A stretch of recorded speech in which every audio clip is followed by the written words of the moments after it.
তোমাকে সব দিয়ে দিয়েছে, শুধু একটা চাবি তার কাছে রেখে দিয়েছে। তুমি ঘর খুলতেও পারবে না, ঘর বন্ধও করতে পারবে। তুমি ইচ্ছা করলে ঘর বন্ধ করতে পারবে? ওই গলায় দড়ি, বিষ খাওয়া, ওগুলো বাদ দিয়ে দাও। ওটা কোনো মৃত্যু না। ওটাকে কি বলা হয়? মৃত্যু বলা হয়? ওটাকে মৃত্যু বলা হয় কি না?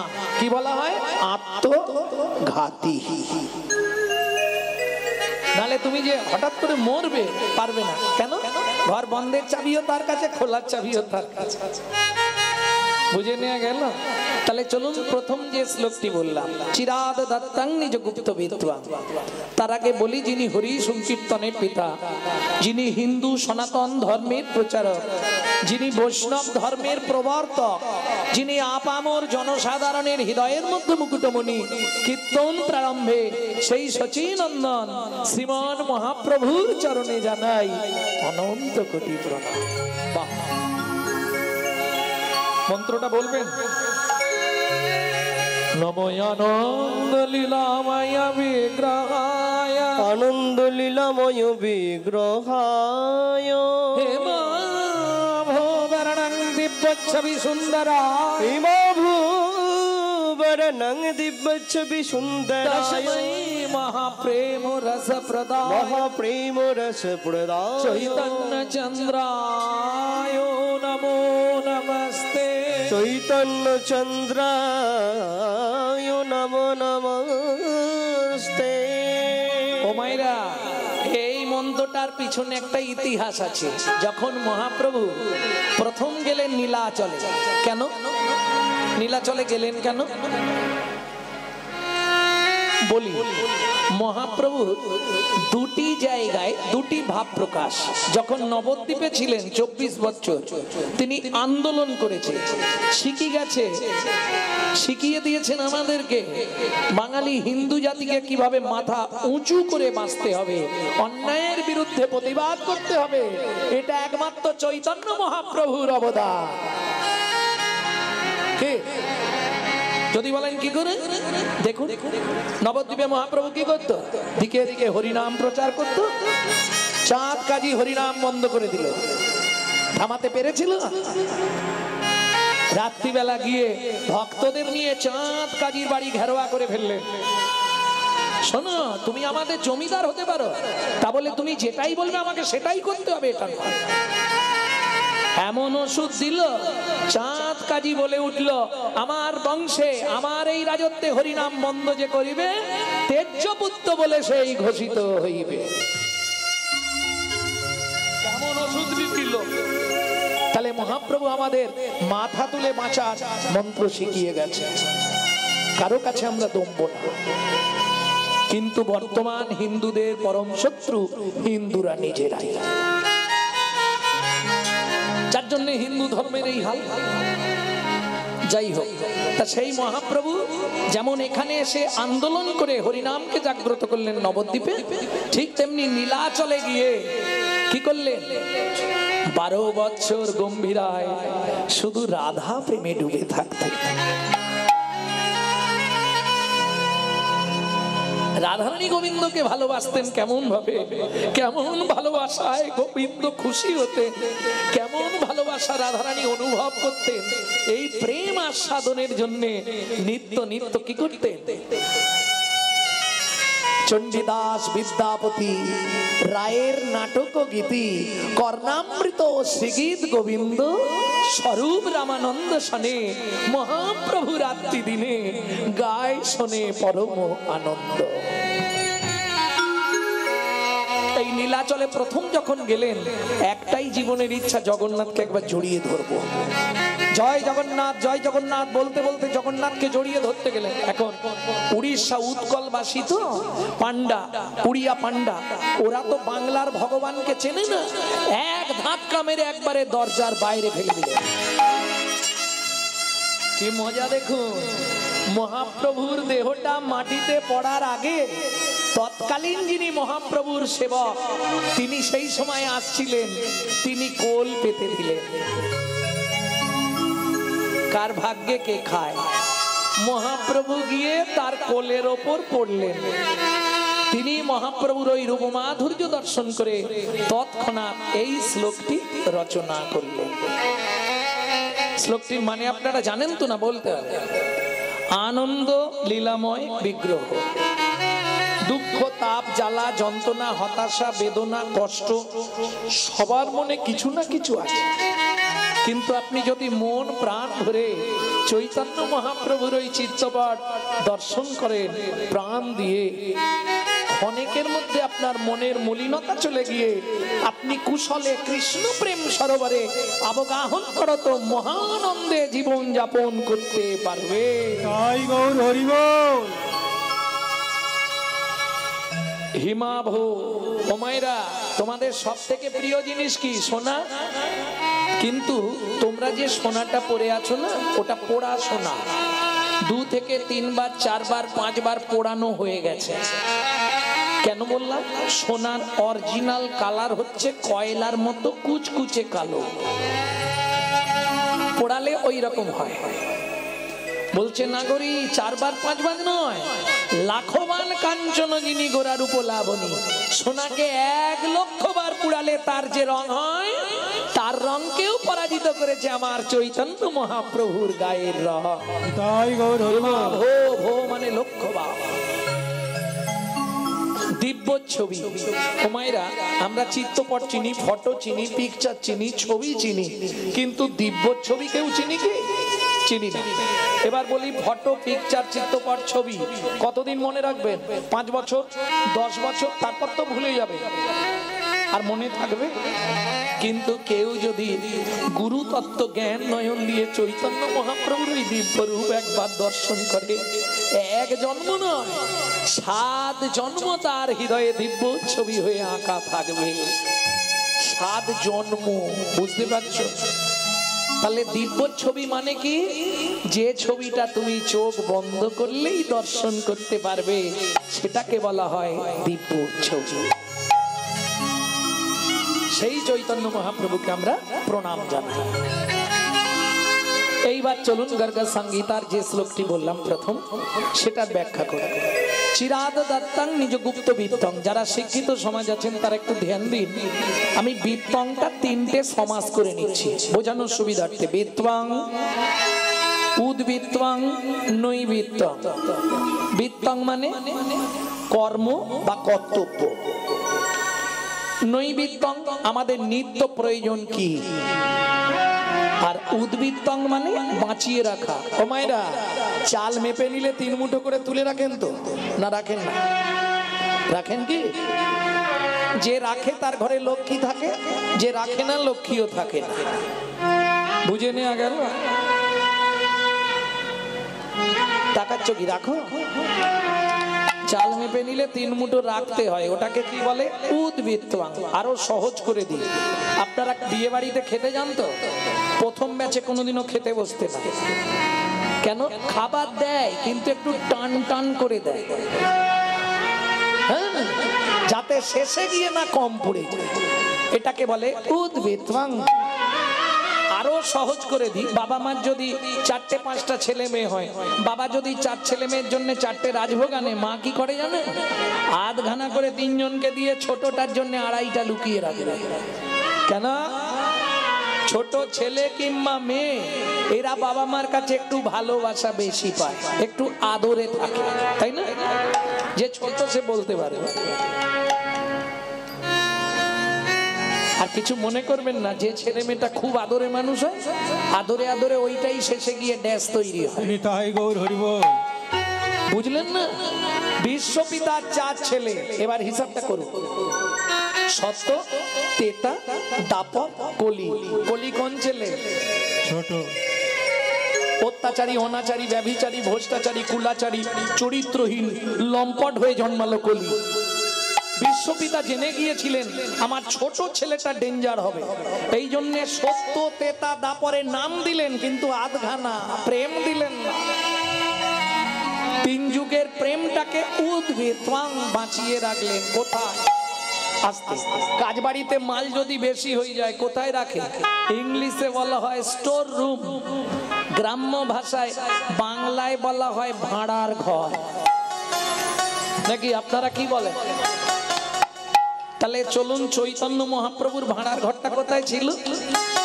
ছিল গোলকে, এলো এলোকে, ছিল গোলকে, এলো এলোকে, ছিল গোলকে, এলো এলোকে, ছিল গোলকে, এলো এলোকে, এলো গোলকে নাম, পেলো গো হরি নাম, পেলো গো মধুর নাম। ছিল গোলকে, এলো এলোকে, ছিল গোলকে, এলো এলোকে, গোলকের গোপন প্রেম,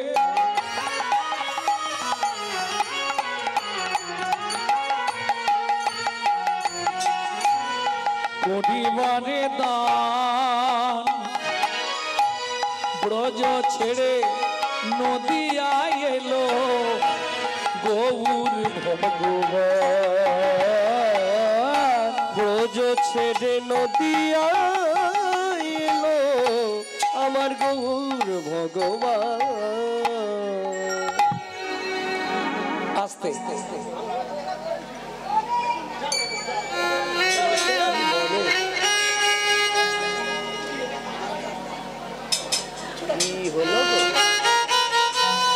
উদ্ভিত্বাং, ও মায়ের ওই তো ওখানটা একজন বসতে পারবে। উদ্ভিত্বাং ক্লিয়ার হলো? বুঝতে না পারলে এক হাত তুলবে না, তাহলে ভাববো বুঝতে পারলো না। উদ্ভিত্বাং মানে বাঁচিয়ে রাখা, ক্লিয়ার হয়েছে? এইবার আসবো নৈবিত্তং। আমাদের নিত্য প্রয়োজন কি? চারটে জিনিস, আহার, বিহার, নিদ্রা, মৈথুন। এখন দুটো বাদ দিলেও চলবে, কিন্তু দুটো কম্পালসারি চাই।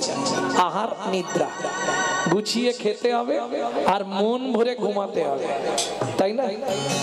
দিয়ে দেবে এখনই? গৌরচন্দিকাটা শেষ করে বসো না, যত কম পরে থাকবো তত কষ্ট কম হবে।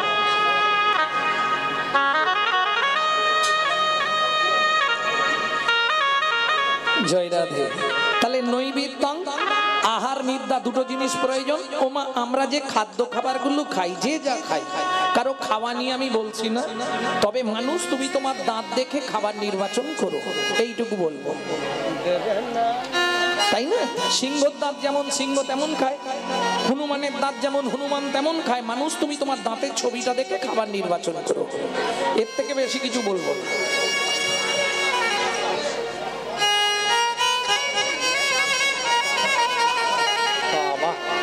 হয়ে গেল।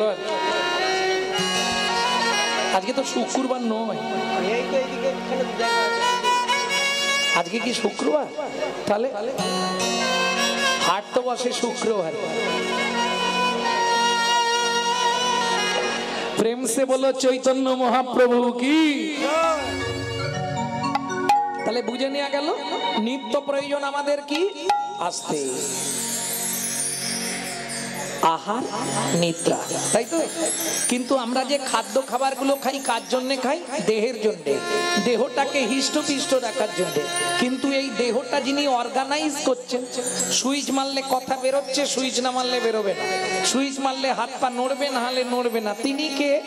যিনি অর্গানাইজ করেন, যাকে বলা হয় অর্গানাইজার। গীতার ভাষায় যাকে বলা হয়েছে আত্মা রাম। তিনি কিন্তু এই জড়জাগতিক ভাত ডাল তরি তরকারি খায় না, তার খাবার হলো বিশুদ্ধ হরি নামামৃত সুধার রস। এইবার প্রশ্ন হবে বিশুদ্ধ বললাম কেন? জলকে ফিল্টার করলে শুদ্ধ হয়, শুদ্ধকে ফিল্টার করলে পরিশুদ্ধ হয়, পরিশুদ্ধকে ফিল্টার করলে বিশুদ্ধ হয়। হরিনাম শুনলে জীবের কি পাপ ক্ষয় হয়, সংসারে শান্তি আসে। চৈতন্য চরিতামৃতের আদিলীলার প্রথমেই আছে, কেহ বলে নাম শুনিলে হয় রে পাপ ক্ষয়, কেহ বলে নাম শুনিলে থাকে না জমের ভয়। হরিনামের বহু অর্থ দুই মুখ্য মানি, সর্ব অমঙ্গল হরে ইহাই মোরা জানি। তাহলে সংসারের সব অমঙ্গল চলে যাবে, সারা বছর যা পাপ করবে পাপ ক্ষয় হয়ে যাবে। ওমা ডক্টর বিধানচন্দ্র রায় বলতেন, দুধ খেলে শরীরের 32 রকম ভিটামিন জন্মায়, কিন্তু দুধটা যদি বিড়ালের মুখ দেওয়া হয় ও তো শালা দিতরিয়া হয়ে মরে যাবে, ভিটামিন তো দূরের কথা, মুখ দিয়ে লালা পড়ে পড়ে মরে যাবে। কি হরিনাম শুনলে জীবের কল্যাণ হয়, যদি আচারী ভক্ত বৈষ্ণবের মুখের হরি কথা, অনাচারী ব্যক্তির মুখে হরি কথা শোনা সর্ব উচ্ছিষ্ট সমদুগ্ধ, সাপের এঠো করা দুধ খেলে যেমন তোমার ভেতর গিয়ে বিষক্রিয়া করবে, অনাচারী ব্যক্তি যারা আচরণশীল নয়, অখাদ্য কুখাদ্য খায়, আবার হরিনাম করে, তাদের মুখে হরিনাম শোনা মানে ব্যাড রিয়াকশন হবে। সারা রাত হরিনাম শুনবে আর সকালে গিয়েই মারামারি বাঁধবে ঘরে, শাশুড়ির সঙ্গে বৌমার চলবে ফাটাফাটি। বুঝে নেওয়া গেল। যখন চৈতন্য চরিতামৃত লিখছেন কৃষ্ণদাস কবিরাজ গোস্বামী ঠাকুর মহাশয়, তখন তার বয়স ৮০ বছর। থরথর করছে, লিখতে পারছি না। মহাপ্রভু বলছে, কৃষ্ণদাস আদি লীলায় ৬টা লাইন লিখে দাও মোটা কালি দিয়ে, জীবের নৈতিক কর্তব্য। ৬টা লাইন বলে দিই, এটা আপনার মৃত্যুর আগে পর্যন্ত এই ৬টা লাইন মুখস্থ করে রাখুন, কাজে লাগে। মহাপ্রভুর আদেশ, কি আদেশ দিলেন? সাথে পাঁচে মিলি নিজ দাঁড়েতে বসিয়া, সাথে পাঁচে মিলি নিজ দাঁড়িতে বসিয়া, কীর্তন করহ সবে করতালি দিয়া, কীর্তন করহ সবে করতালি দিয়া। ও প্রভু কি গাইব? 16 নাম 32 অক্ষর হয় মহামন্ত্র, 16 নাম 32 অক্ষর হয় মহামন্ত্র, যাইয়া গৃহেতে জপ হইয়া স্বতন্ত্র, যাইয়া গৃহেতে জপ হইয়া স্বতন্ত্র। আচ্ছা প্রভু, কোন নিয়ম আছে? মহাপ্রভু বললেন, কোন নিয়ম নাই। খাইতে শুইতে নাম লবে যথা তথা, খাইতে শুইতে নাম লবে যথা তথা, স্থান কাল পাত্র নাই নিয়ম বিধি তথা, স্থান কাল পাত্র নাই নিয়ম বিধি তথা। ও মায়েরা, সব কথা তো মুখে বলা যাবে না, কিছু আকার ইঙ্গিতে দেখিয়ে দিচ্ছি, বুঝে নেবে না। সময় পেলেই গাইবে, সময় পেলেই গাইবে, সময় পেলেই গাইবে, সময় পেলেই গাইবে, সময় পেলেই গাইবে, সময় পেলেই গাইবে। কাম কামনা দূরে যাবে, সময় পেলেই গাইবে, কাম কামনা দূরে যাবে, সময় পেলেই গাইবে, কামনা দূরে যাবে, প্রেমানন্দের উদয় হবে, দূরে যাবে, প্রেমানন্দের উদয় হবে, কামনা দূরে যাবে, প্রেমানন্দের উদয় হবে, কামনা দূরে যাবে, সময় পেলেই গাইবে, সময় পেলেই গাইবে। বুঝে নেওয়া গেল। ভক্তমণ্ডলী ভক্তিমতী মায়েরা একটু বুঝতে পারলেই হবে। তাহলে নৈবিত্তং আমাদের নিত্য প্রয়োজন কি বলে দিলাম, ব্যাস। বাকি আছে বিত্তং, আর একটা বলবো। বিত্তং মানে কর্ম বা কর্তব্য, কিং কর্তব্য বিমূঢ়। আমি যে মানুষ হয়ে জন্মাল এখন, হ্যাঁ এদিকে ও জবার মা, এই দেখো কিরম কথা বলছে। আরে হরি নাম শুনতে এসে কথা,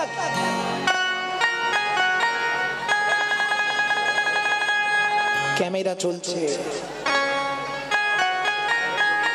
ভক্তমণ্ডলী ভক্তিমতী মায়েরা, তাহলে উদ্বৃত্তাং নৈবিত্তং ক্লিয়ার হলো। বৃত্তং, বৃত্তি মানে কর্ম বা কর্তব্য। প্রথম বলি, যারা এটা ভাবেন খুব ভুল, বাড়িতে শ্বশুর শাশুড়িকে ভাত দেবো না, মন্দিরে গিয়ে মাথা কুড়বো, ঠাকুর দেখা দাও, ঠাকুর দেখা দাও, বাপের ঠাকুর ডাকলেই চলে আসবে, কোনো লাভ নেই। সংসারও মাঝারে আকারও সাকারে মাতা পিতা তব দেব দেবী, মাতা পিতা ধন চিনল না যে জন, সে কেন বলো ভবে জনম ধরি। সকালবেলা উঠে নিজের মা বাবাকে প্রণাম করলে 33 কোটি দেবতাকে প্রণাম করা হয়ে যায়। প্রেম সে বলো চৈতন্য মহাপ্রভু কি জয়। এগুলো মহাপ্রভুর আদেশ, আমার না। বুঝে নেওয়া গেল। ভক্তমণ্ডলী ভক্তিমতী মায়েরা, তাহলে কিং কর্তব্য বিমূঢ়। এখন মায়েরা বলবে, বাবা তুমি তো লোকের বাড়ি যাও, খাও দাও ঘুমাও হরিনাম গাও, আমাদের সংসারে কত কাজ, এটা এটা ঠিক, মায়েদের কাজ অনেক বেশি। ওমা, আমাদের সংসার আছে, আচ্ছা পশুদেরও তো সংসার আছে, নেই? কুকুরও ভাত খায়, মানুষও ভাত খায়, কুকুরও ঘুমায়, মানুষও ঘুমায়, কুকুরের সন্তানাদি হয়, মানুষেরও সন্তানাদি হয়। এক্সট্রা কি আছে? মানুষের মগজে দিলেন চৈতন্য রূপ জ্ঞান, যার সাহায্যে মানুষ শ্রীকৃষ্ণ চৈতন্য সত্তাকে চিনতে পারে। কুকুরের মগজে দিলেন নৈতিক চরিত্র জ্ঞান, যেটা মানুষের থেকেও মানুষ ব্যবহার করতে শিখলো না। যদি বলেন কেন, আস্তে ছোট করো, যদি বলেন কেন, একটা মানুষকে নিমন্ত্রণ করে বাড়িতে ডেকে খাওয়াবেন, ও 2 ঘন্টা পর থেকে সমালোচনা শুরু করবে। সবই ঠিক করলো জানি রতনদা, হ্যাঁ চাটনিতে এত 5 ফোড়ন দিয়ে কেন কি হলো গো? হয় না, ও দাঁতে ঢুকে গেছে, ও যন্ত্রণা হচ্ছে, যা হয় না। খাবার বেলা খেয়েছি এতটা। এটা মানুষের নৈতিক চরিত্র, কিছু মনে করবেন না। একটা কুকুরকে 2টো করে এঁটো ভাত দেবেন, এত কটা এঁটো ভাত দেবেন, ও রাত্রি 12টা বেজে গেলেও আপনার বাড়ি পাহারা দেবে। কেন? কুকুর জানে, মনুসংহিতায় বলা আছে, যদি কোনো ব্যক্তি কোনো ব্যক্তির কাছে ঋণ করে মারা যায়, তাকে তার বাড়ির কুকুর হয়ে সেই ঋণ পরিশোধ করতেই হবে। বুঝে নেওয়া গেল? ও রাত্রি 12টা বাজলেও আপনার ঘর পাহারা দিয়ে ঋণটা শোধ করবে। কেন? প্রমাণ নেবেন কুকুরের নৈতিক চরিত্র জ্ঞান কতখানি। রাত্রি 12টার সময় বাড়ি ফিরবো, আমি আমার কথা বলছি, লালু এসে গেছে, লালু, ও যেখানে থাক ছুটে চলে আসবে, জানে কর্তা এসেছে, কিছু না কিছু আনবে। বুঝে নেওয়া গেল? চলুন সংলাপ কি বলছে শুনি। ইউটিউবে আপনারা শোনেন কাটা কাটা, আজকে পুরোটা একসঙ্গে বলে দিলে। পশু জাতি বুঝতে পারে, বলতে জানে না, মানব জাতি জেনে বুঝেও মেনে চলে না, মানব জাতি জেনে বুঝেও মেনে চলে না। ভদ্রবেশে ভদ্রবেশে ঘুরলে দেশে মানুষ বলে না, মানুষ বলবো যেদিন জাগবে জ্ঞানের চেতনা, মানুষ বলবো যেদিন জাগবে জ্ঞানের চেতনা। নিজের আশা ভুগে মরে নিজের কর্ম দোষে, বাবা মাকে তাড়িয়ে দিয়ে কুকুর কিনে পোষে, বাবা মাকে তাড়িয়ে দিয়ে কুকুর কিনে পোষে। পৃথিবীতে এমন অনেক মানুষ আছে ভাই, মানুষের মতোই দেখতে মনুষ্যত্ব নাই, মানুষের মতোই দেখতে মনুষ্যত্ব নাই। মানুষ নয়, মনুষ্যত্ব ছাড়া হোক না যত জ্ঞান বুদ্ধি বিবেক এতে বাড়া, ধনে আর মানে বড় বড় সেই নয়, কৃষ্ণ প্রেম যার অন্তরে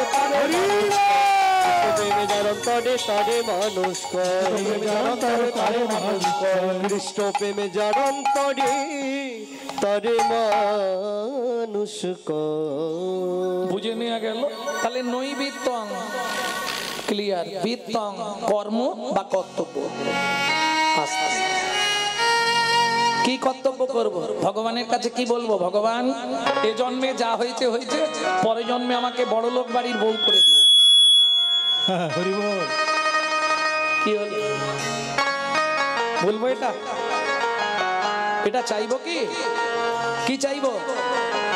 আবার যদি আসি দয়া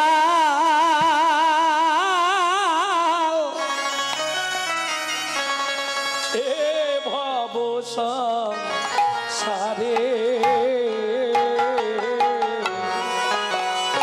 কি দেবে? একজন কৃষ্ণ ভক্ত মায়ের ঘরে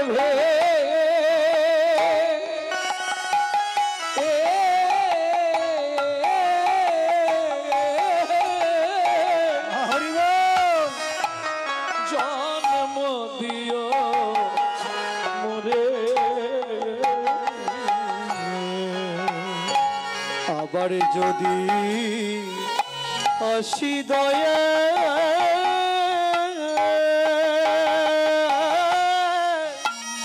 এই ভব সংসারে,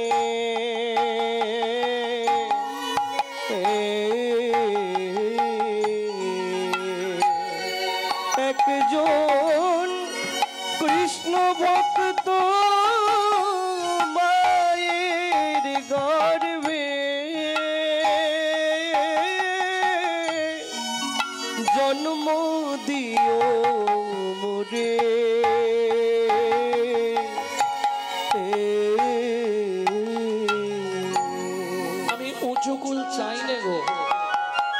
বিশ্বাস করো, আমি যখনই বাড়িতে থাকি, মন্দির আছে তো, মন্দিরে গেলেই ভগবানকে বলি, ভগবান এই উঁচু কুলে আর জন্ম দিও না, ব্রাহ্মণ কুলে আর জন্ম দিও না। কেন? ব্রাহ্মণ ক্ষত্রিয় বৈশ্য নেব না, যদি দিতে হয় শূদ্র কুলে, আমাকে মুচির ঘরে জন্ম দিও। কেন জানো? মুচির ঘরে জন্মাবো তাতে কোনো দুঃখ নেই, কিন্তু মা যেন হয় কৃষ্ণ ভক্ত।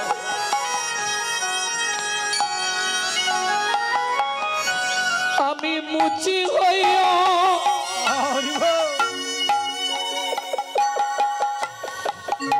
সুচি হব, আমি মুচি হইয়া সুচি হব, গাইব তোমার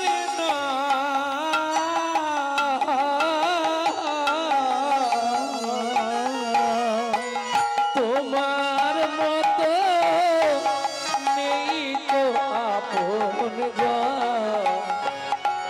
দয়াল রে, তোমার মতো নেই কো আপন দয়াল রে। ও মায়েরা, মুচির ঘরে যদি তোমার জন্ম হয়, লাভ কি হবে? হে গোবিন্দ, আমি হয়তো কামিনী কাঞ্চন সংকামক ব্যাধিতে ভুগে ভুগে ভুগে ভুগে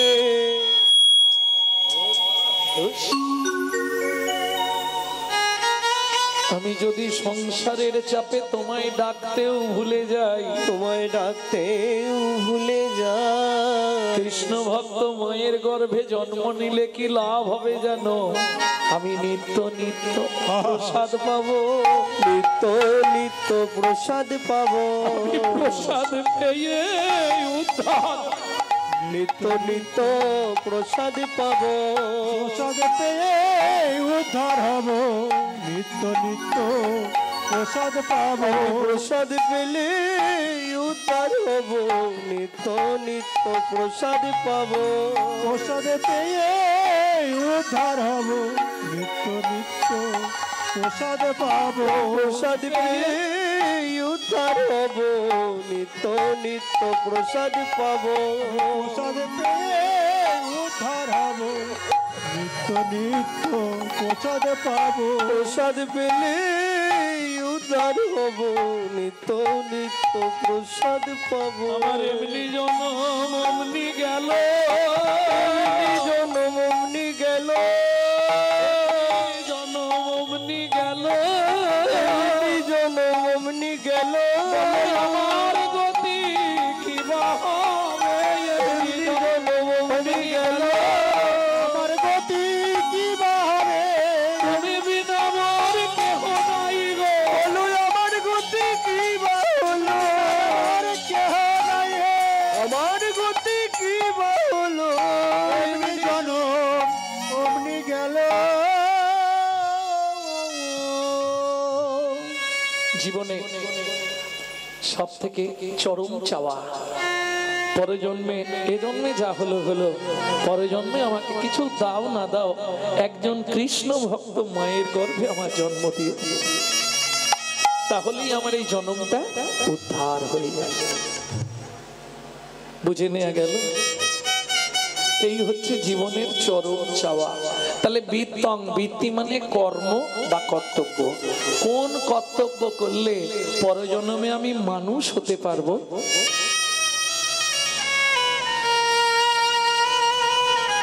তাই না?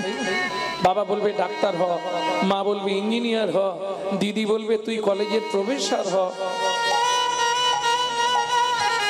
কৃষ্ণ ভক্তের কাছে গিয়ে যখন বলবে, সে বলবে বাবা কিছু হওয়ার দরকার নেই, তুই মানুষ হ।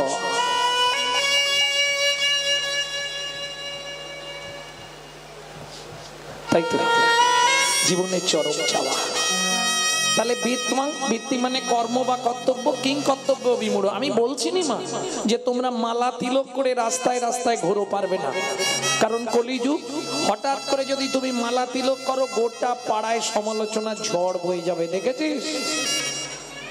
হারানের বউ আবার ভক্ত হয়ে গেল, আর বলবেন না গো, নিজে করবে না, কিন্তু কেউ করলে তার পিছনে খাঁচি দিতে ছাড়বে।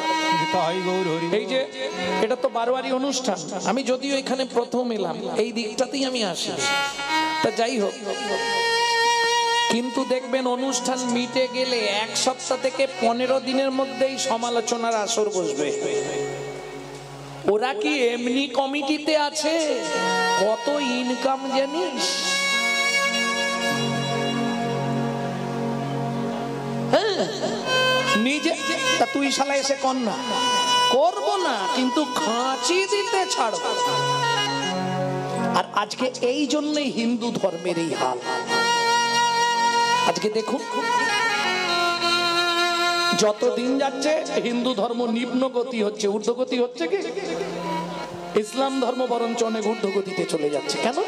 তাদের যে একতা আছে, তারা এই বললে 50 জন আসে, আর আমাদের এই বললে পিছন ঘুরে দেখবে মায়ের পেটের ভাইও দাঁড়িয়ে নেই, সেও পালিয়ে গেছে। আজকে একটা মুসলমানের সঙ্গে মুসলমানের সাক্ষাৎ হলে তারা আল্লাহ দোহাই দিয়ে তবে কথা শুরু করে, সালাম আলাইকুম, ওয়ালাইকুম সালাম বলে না। আমাদের দেখালে ভোলা কোথা গেলি, এদিকে একটা বিড়ি দে তো। লজ্জা করে না হিন্দু জাতির কলঙ্কগুলো? ও মায়েরা, আজ হয়তো শুনতে কথাগুলো অনেকের গায়ে বাঁধছে। চলে যান মায়াপুরে, গিয়ে দেখে আসুন, তারা বিদেশ থেকে এসেছে, তারা বিদেশ থেকে এসে আমাদের ধর্ম নিয়ে নাড়াচাড়া মেরে খাচ্ছে। ওটা আমাদের বাপের সম্পত্তি। এখনো ভালো করে হরে কৃষ্ণ বলতে পারে না, হরে কৃষ্ণা হরে কৃষ্ণা করছে। আর আমরা কলির এমন চরিত্রহীন সন্তান, নিজের বাপকে ছেড়ে দিয়ে শ্বশুরকে বাপ বলা প্র্যাকটিস করছি। এটাই আমাদের চরিত্র। যদি বলেন কেন এ কথা বললাম, বলবো দু একটা কথা। কদিন আগে 25শে ডিসেম্বর বড়দিন গেছিল, তাই তো? কার বাড়ি কেক আসেনে? হাত তোলো।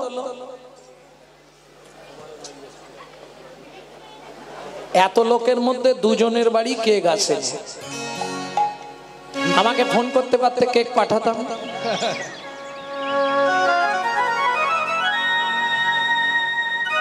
কেন বললাম? নিজের বাপকে ছেড়ে দিয়ে শ্বশুরকে বাপ বলা প্র্যাকটিস করছে। এরা চৈতন্য মহাপ্রভুর জন্মদিন জানে না, যিনি আমাদের ভগবান তাকে চিনল না।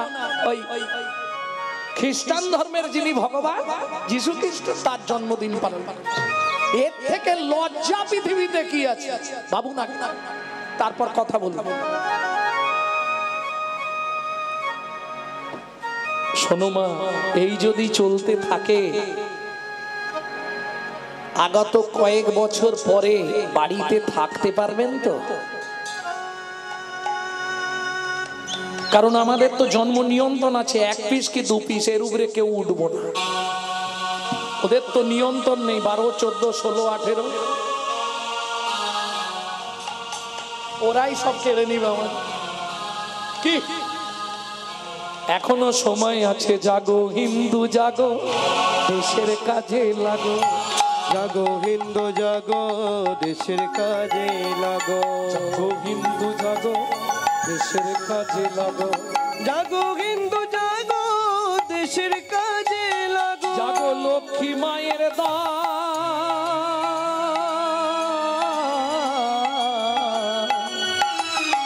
তোমরা না জাগিলে হবে দেশের অমঙ্গল। জাগো হিন্দু জাগো, দেশের কাজে তাই গৌরী হরি বল। দেশের কাজে লাগো।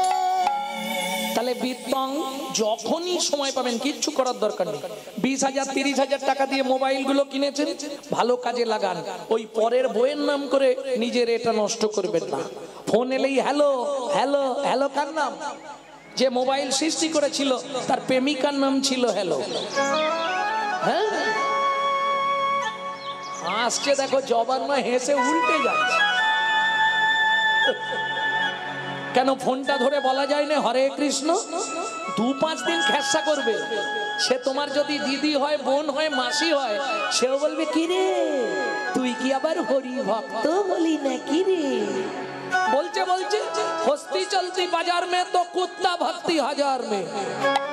হাতি যখন বাজার দিয়ে যায় অনেক কুকুর ঘেউ ঘেউ করে, হাতি কোনো দিকে তাকায় কি? তোরা যে যা বলিস ভাই, আমার সোনার হরিণ চাই। কে কি বললো, কে কি দেখলো, কে কি করলো দেখার দরকার নেই। এইটা তোমাকে করতে হবে। যার সঙ্গে দেখাবে হরে কৃষ্ণ, যদি বলে কথা বলবো, না হলে বলবো না। বন্ধু তুমি থাকো থাকো যাও। লোচন দাস ঠাকুর বলছে না, যে দেশে নিতাই নাই সে দেশে না যাব, নিতাই বিমুখ জনার মুখ না হেরিব। আত্মীয় কারা? যে আমার নিতাই ভালোবাসে, যে আমার গৌর ভালোবাসে, সে আমার প্রাণের প্রিয় আত্মীয়। বাকি জড় জাগতিককে কাকে ভালোবাসলো ওরা আমার আত্মীয় নয়, ওরা অভিনয়। অভিনয় বোঝো? এই শোনো, আরো একটা কথা বলে দিই। এই নাটকে যে তোমার স্বামী, আগের নাটকে ভূপেনের মায়ের স্বামী ছিল, আবার পরের নাটকে বাদলের মায়ের স্বামী হবে। এ তো অভিনয়। গেলেই গিন্নুমে ড্রেস খুলে নিয়ে আবার ড্রেস পটিয়ে পাঠিয়ে দিল। ও প্রকৃত তোমার স্বামী নয়। প্রকৃত তোমার স্বামী অনাদির আদি গোবিন্দম সর্ব কারণের কারণ। ভালো যদি বাঁচতে হয় তাকে ভালোবাসো। এ যতদিন নারীর যৌবন ততদিন স্বামীর ভালোবাসা। তারপরে যেটা থাকে রান্না করে দেয়া, বাসন মেজে দেয়া, কাপড় কেচে দেয়া, বাটনা বেটে দেয়া। যেই তুমি অকেজো হয়ে যাবে, মরলেও দেখতে পাই আর একটা বিয়ে করে। একই সিস্টেম পুরুষদের ক্ষেত্রে। দিতে পারলেই সবাই ভালো, না দিলেই বদন কালো। পুরুষের কতদিন পকেটে পয়সা, যত পয়সা শেষ। তারপরে ওই 3 তলা বাড়ি, তোমার থাকার জায়গা সিঁড়ির নিচে। বৌমা দুটো ভাত দাও না মা। শকুনের মতো টেকে বসে থাকতে হবে, কখন বৌমা দুটো খাবার দেয়। এটা কি জীবন? কদিন রহিবে ভব মাঝে, আজ আছি কাল থাকবো কিনা গ্যারেন্টি আছে? অবিলম্বে করো যাহা করিবা, পরের কথায় কি আসে যায়, মিছে দাগা তুমি পেও না। যার মুখে ভাই হরি কথা না, তার কাছে তুমি যেও না। বুঝে নেওয়া গেল অনাগরী। তাহলে মহাপ্রভু কি করতে বললেন? হরিনাম করো জীবার সব মিছে, পালাইবার পদ নাই, জম আছে পিছে, জম আছে পিছে। দাতা শিরোমণি গোরা বিশ্বম্ভর রায়, দাতা শিরোমণি গোরা। দাতার শিরোমণি গোরা, পদাবলিতে ফিরে না। দাতার শিরোমণি মানে, শিরোমণি মানে কি? সবার ওপরে। দাতার শিরোমণি। সত্যযুগে বড় দাতা কে ছিল?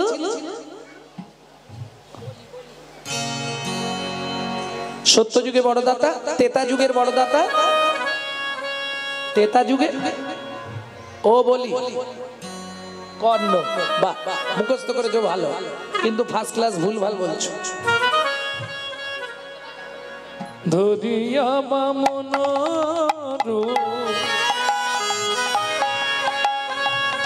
ভুলাইলে বলিব, 3 পদভূমি চেয়ে দা। ধন্য ধন্য হে ভগবান, ও ধরিয়া বামন তুমি ভুলাইলে বলিব, 3 পদভূমি চেয়ে দা। ধন্য ধন্য হে ভগবান, ধন্য ধন্য হে ভগবান। বিশ্বামিত্র রূপ ধরি হরিশ্চন্দ্রে পরীক্ষা করি দিলে তারে ভিখারি রবে। ধন্য ধন্য হে ঋষিকেশ। বিশ্বামিত্র রূপ ধরি। তাহলে সত্য যুগে বড়দাতা বলি মহারাজ, ত্রেতা যুগের বড়দাতা রাজা হরিশ্চন্দ্র, দাপরের বড়দাতা দানবীর কর্ণ।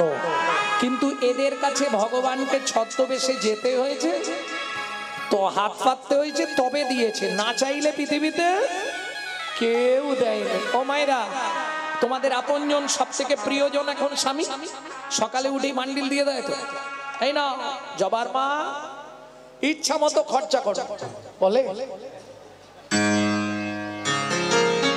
বলে কি বলবো দাদা, 7 বার চাইলে একবার দেয়, যদি 2000 চাই 500 দিয়ে বলে এখন ম্যানেজ করো পরে দেবো। তাহলে না চাইলে কেউ দেবে না। কি গো, স্নান করলেই ভাত বেড়ে দেয়? বসে বলতে হবে, কই রে কই গো শুনছো, দুটো খেতে দাও না, কতক্ষণ বসে থাকো। না চাইলে পৃথিবীতে কেউ দেবে না, একমাত্র চৈতন্য মহাপ্রভু না চাইতে অখিল ভুবন ভরি জনে জানে। না চাইতে অখিল ভুবন ভরি জনে জনে যাচি দে বলো প্রেম ধন। একমাত্র চৈতন্য মহাপ্রভু, এটা ছোট দশটি গান। না চাইতে অখিল ভুবন ভরি জনে জনে যাচি দে হলো প্রেম। এই প্রসঙ্গে এই প্রসঙ্গে বিশ্বকবির একটা ভালো গান আছে, জানেন? না চাইলে যাবে পাওয়া যায়, না চাইলে যাবে পাওয়া যায়, সুখিতে গেলে আসে হাতে দিবসে সে ধন হারাইছি আমি, পেয়েছি আধার রাতে। সখী না চাহিলে যারে পাওয়া যায়।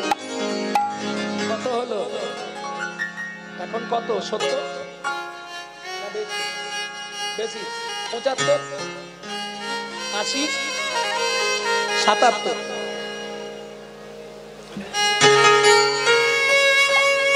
7 ডবল 7-এ বসে আছে। ভাবু, ছেলে বারণ করেছে, বৌমা বারণ করেছে, নাতিরা বারণ করেছে, এত রাতে তোমাকে যেতে হবে না। ও শুনবে?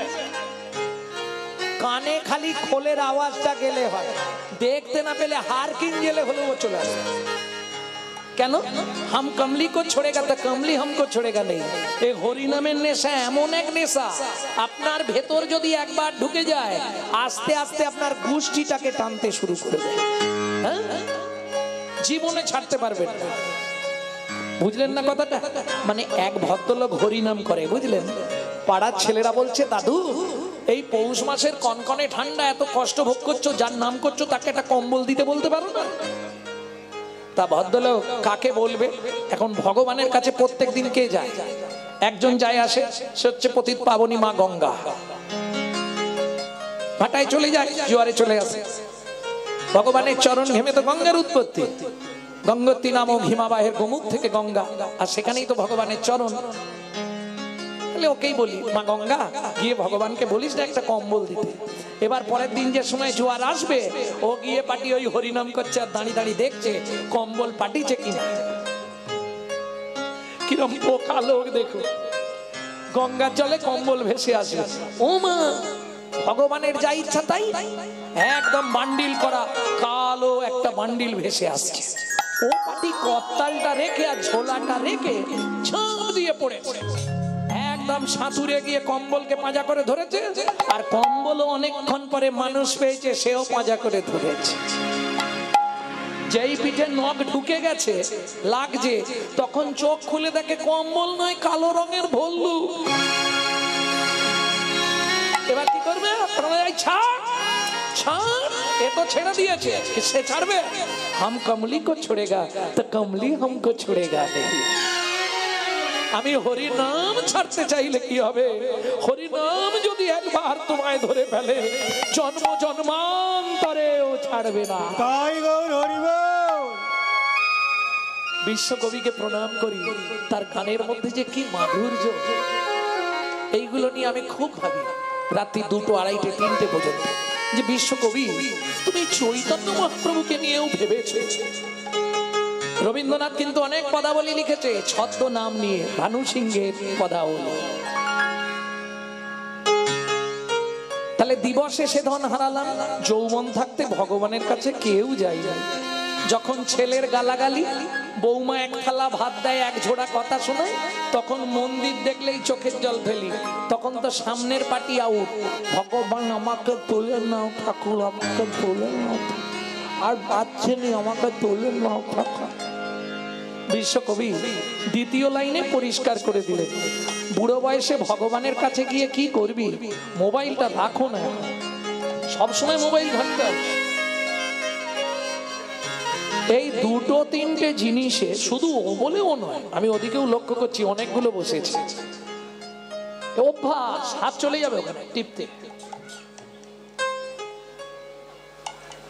কেন? 2-3টে জিনিসে তো সমাজটাকে ধ্বংস করলো। দাদাদের খেয়ে নিল বিবিতে, আর সারা দুনিয়াটাকে খেয়ে নিল মোবাইল আর টিভিতে। তাহলে যখন যৌবন ছিল গেলাম না, বুড়ো বয়সে গেলাম, লাভ কি হবে? বিশ্বকবি দ্বিতীয় কলিতে পরিষ্কার লিখে দিলেন, বুড়ো বয়সে গিয়ে কিচ্ছু করে লাভ নেই, হরি বলতে হবে, হবিবল হবিবল করবে। কি হবে? তখন না দেখিবে তারে,